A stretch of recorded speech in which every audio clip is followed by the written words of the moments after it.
अस्सलाम वालेकुम। आज हम चैप्टर 10 स्टार्ट कर रहे हैं। चैप्टर 10 है higher order differential equation, linear differential equation and their types. ठीक है, सबसे पहला टॉपिक क्या है? Linear differential equation and their types. Linear differential equation with constant coefficient. अब हमारी लीनियर डिफरेंशियल इक्वेशन कौन सी थी, याद करें।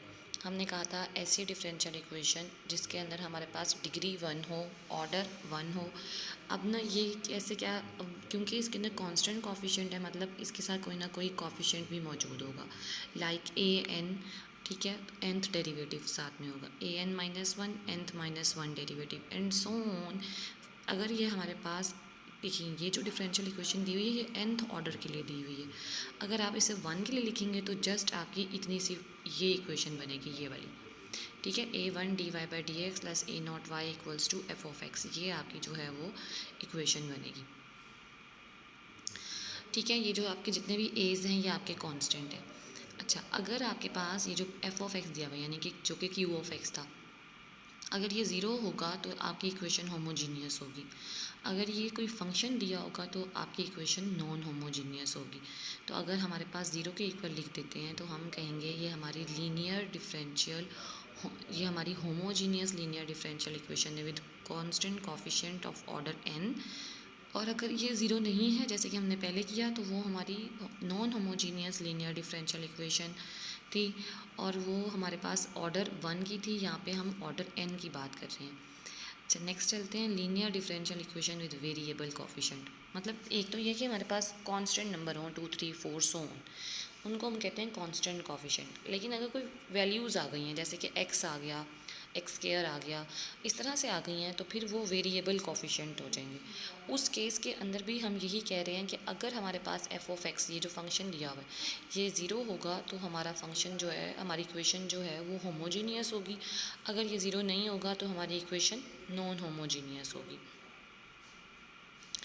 यहाँ पे हमें एक रिमार्क दिया हुआ है, in each term of left hand side y और it's derivative must exist with right hand side contain neither y nor it's derivative. y आपका जो है वो डिपेंडेंट वेरिएबल है, तो वो कहता है कि ये जो डिपेंडेंट वेरिएबल है ना, ये आपके पास ये और इसका डेरिवेटिव नहीं आना चाहिए। इस तरह आने से हमारी इक्वेशन लीनियर नहीं रहती। ये हमने जब चैप्टर 9 किया था उसके स्टार्ट के अंदर ही लीनियर डिफरेंशियल इक्वेशन को डिस्कस किया था।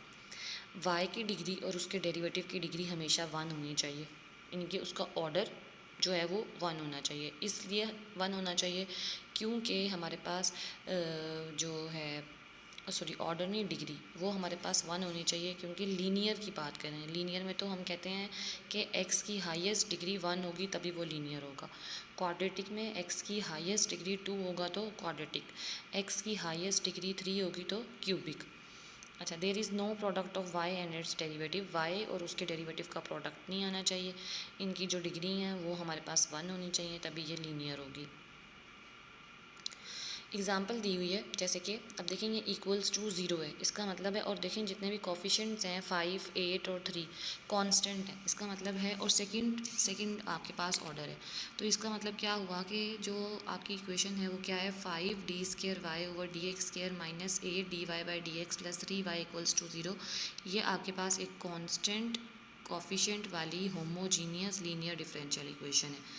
ठीक है। अच्छा, इसी तरह से आप आते हैं यहाँ पे 3d3y/dx³, हाईएस्ट आपकी जो डिग्री है वो 3 है, ऑर्डर जो है वो 3 है, और साथ में x लिखा हुआ है।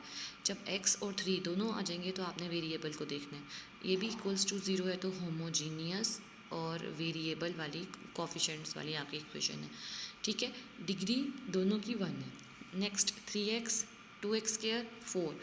अच्छा, अब ये इक्वल्स टू 0 नहीं है, मतलब नॉन होमोजीनियस है, लीनियर भी है, डिफरेंशियल इक्वेशन तो है ही, और हमारे जो यहाँ पे कोफिशिएंट्स हैं वो वेरिएबल हैं, x और x² आ रहा है। नेक्स्ट देखिए 4 - 2 कांस्टेंट है, इक्वल्स टू साइन x है, नॉट 0 नहीं है। इट्स मीन्स कि ये भी हमारी इक्वेशन नॉन होमोजीनियस है, लीनियर है, और कौन से कोफिशिएंट है, कांस्टेंट कोफिशिएंट है।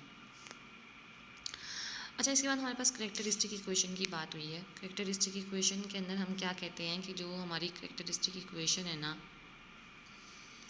जो हमारी करेक्टरिस्टिक इक्वेशन है उसके अंदर बेसिकली हम अपने जो है सोल्यूशन निकालना चाहते हैं, और वो सोल्यूशन निकालने के लिए हम क्या करेंगे, हम जो हैं वो रूट्स अपने निकालेंगे, ठीक है। अच्छा, अब रूट्स कैसे निकालेंगे, ये जो हमारे पास डेरिवेटिव होता है ना, इसे हम कैपिटल डी से भी रिप्रेजेंट कर सकते हैं, अगर नहीं भी करेंगे आप एम लिख सकते हैं, या आप पे डिपेंड करता है, ठीक है। अब ना आपने कैरेक्टरिस्टिक इक्वेशन को ज़रा अच्छी तरह से समझ लेना है, यहाँ पे उसने थोड़ी सी कॉम्प्लिकेटेड चीज़ें की हुई हैं, हम इसको ऐसे नहीं करते, ठीक हो गया। यहाँ पे उसने यहाँ लिखा हुआ है Y equals to E raise to power M X, इस तरह से दिया हुआ है, हम इसको डिस्कस करेंगे, और देन डिस्कस करके हम ये देखें इन्होंने पुट किया हुआ है, हम ये पुट नहीं करते, हम इसको डिस्कस करते हैं कि ये बनता कैसे है, और देन फिर हम इसको याद रखेंगे। Homogeneous linear differential equation with constant coefficient, हमने होमोजीनियस लीनियर डिफरेंशियल इक्वेशन लेनी है जिसमें कांस्टेंट कोफिशिएंट होने चाहिए, जितने भी कोफिशिएंट हैं वो कांस्टेंट हो, और हमारे पास इक्वल्स एफ ऑफ एक्स जो है वो ज़ीरो होना चाहिए, तो हमारी होमोजीनियस होगी। अच्छा, आगे आते हैं। अब वो कहता है कि हमारे रूट्स एम पे डिपेंड करते हैं कि वो रियल हैं, कम्प्लेक्स हैं, या किस तरह के हैं। अच्छा, वो कहता है अगर आपने अपने रूट्स निकाले, ठीक है, और आपके जो रूट्स हैं वो एक ही रूट आया है, जस्ट वन वैल्यू आई है, जितनी आपके पास आपकी ऑर्डर होगी ना उतने आपके रूट्स होंगे। जैसे लीनियर इक्वेशन होती है उसका जस्ट एक ही सोल्यूशन होता है, क्वाड्रेटिक इक्वेशन के दो सोल्यूशन होते हैं, क्यूबिक इक्वेशन के तीन सोल्यूशन होते हैं। इसी तरह से हमने यहाँ पे करना है, तो जो हमारे डिफरेंशियल इक्वेशन का जितना ऑर्डर होगा उतने ही हमारे सोल्यूशन होंगे। अगर हमारे पास एक वन ऑर्डर है, एक ही सोल्यूशन होगा, उसको लिखेंगे कैसे, जो हमारा सोल्यूशन आएगा, जो भी रूट आएगा उसको एक्सपोनेंशियल की पावर में लिखेंगे, c इंटू ई पावर m1x। अगर हमारे पास हमारे क्या होती हैं values of m are more than one but distinct, ठीक है, कि हमारे पास जो हमारे रूट्स हैं वो एक से ज़्यादा आ गए हैं लेकिन डिफरेंट हैं। जैसे कि हमारे पास एक क्वाड्रेटिक इक्वेशन है, उसके दो रूट्स आ गए 3 और 4, फिर उस केस के अंदर क्या करेंगे, ये इस तरह से समझें आप। दो रूट्स आ गए हैं, दोनों डिफरेंट है m1 और m2, तो वो लिखेंगे y equals to c1 E raise to power m1x plus c2 E raise to power m2x। अगर 3 रूट्स आ गए हैं तो इसी को 3 टाइम्स लिख देंगे, अगर 4 रूट्स होते इसी को 4 टाइम्स लिख देते हैं। अच्छा, नेक्स्ट है when values of m are more than one but equal, मतलब दो रूट्स हैं लेकिन दोनों ही आपके पास सेम आ गए हैं। इक्वल का मतलब है सेम है, यानी कि आपने इक्वेशन को सॉल्व किया और उसके आपके पास आंसर आ गया 2 दोनों दो रूट्स आए हैं, दोनों ही सेम आए हैं।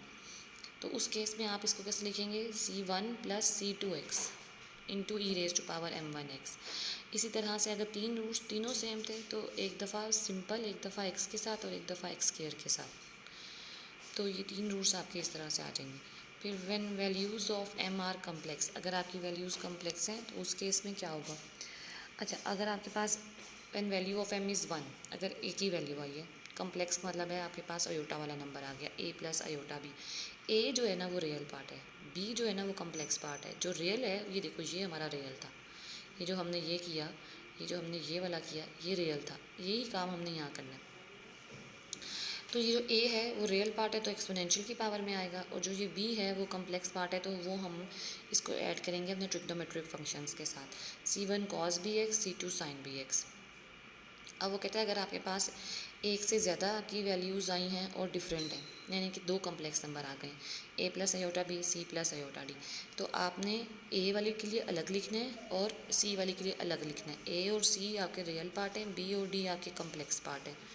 अगर आपकी वैल्यूज़ सेम आई हैं, मतलब मोर देन वन है लेकिन इक्वल है, तो आपने इनको दो दो दफ़ा लिख देना है, ठीक है। c1 प्लस c2x कॉस के लिए अलग से लिखना है, साइन के लिए अलग से लिखना है, c1 plus c2x cos bx, c3 plus c4x sine bx, और इस सारे के साथ एक ही एक्सपोनेंशियल आएगा क्योंकि एक ही दोनों का रियल पार्ट है e raise to power ax। अच्छा, अब ज़रा हम क्वेश्चंस करते हैं ताकि हमें कुछ समझ में आए कि हमारे क्वेश्चन किस तरह के हैं। जैसे कि हमारे पास है D square plus 4d plus 3 into Y equals to 0। ये जो अब आपके पास ये अंदर डिफरेंशियल फॉर्म है ना, आपने इसको 0 के इक्वल ऐड करना है। इसने m क्यूब लिखा हुआ है, आप d क्यूब से भी कर सकते हैं, m स्क्वायर लिखा हुआ है, जो है वही कर सकते हैं, ठीक है। D square plus 4d plus 3 आपकी ये क्वाड्रेटिक इक्वेशन है।